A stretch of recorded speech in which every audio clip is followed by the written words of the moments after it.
The 10 Most Significant Battles That Defined the Mongolian Empire, Part 2. How unstoppable were the Mongols, and what finally brought them to a halt? Today, we're covering the 5 battles that defined the height of their expansion and the moment their momentum broke. Let's get started.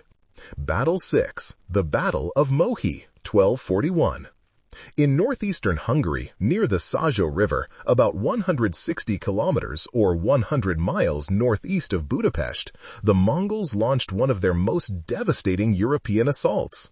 Roughly 40,000 Mongol troops under Batu Khan and Subutai faced around 25,000 Hungarian soldiers.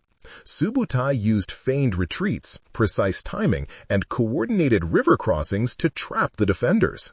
The Hungarian army collapsed. Casualties were massive. Mongol losses were minor. Mohi proved that no European kingdom, standing alone, could withstand Mongol strategy.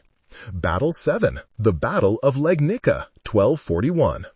In modern Poland, near Legnica, about 70 kilometers or 43 miles west of Wrocław, a Mongol detachment of 10,000 cavalry confronted a coalition of 4,000 to 6,000 Polish forces, German knights, and Templars.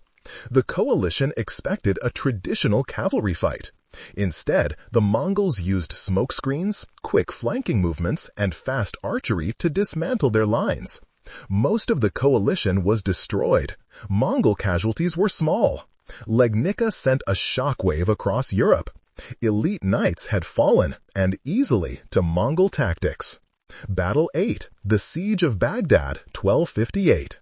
In Baghdad, modern-day Iraq, one of the world's greatest cultural and scientific centers, faced Hulagu Khan's army of about 120,000 troops. The Abbasid defenders had around 20,000 soldiers.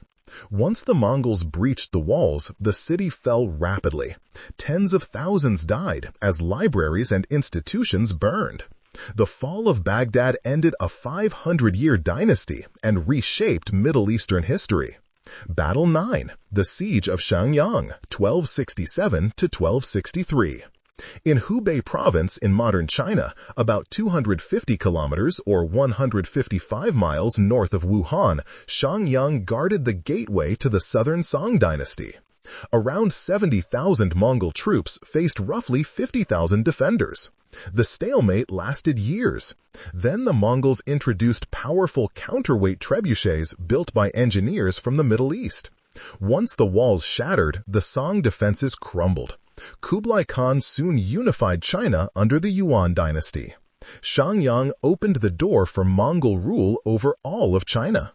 Battle 10, the Battle of Ein Jalut, 1260. In northern Israel's Jezreel Valley, around 105 kilometers or 65 miles north of Jerusalem, a Mongol force of about 15,000 soldiers met 25,000 elite Mamluk cavalry. The Mamluks used ambushes, counterattacks, and disciplined formations to overwhelm the Mongols. The detachment was destroyed. Ein Jalut proved the Mongols were not unstoppable, and it preserved the independence of the Middle East. Together with Part 1, these battles reveal the rise, the peak, and the limits of Mongol power, a story of ambition, strategy, and the first time an empire of the steppe met a force that could push back.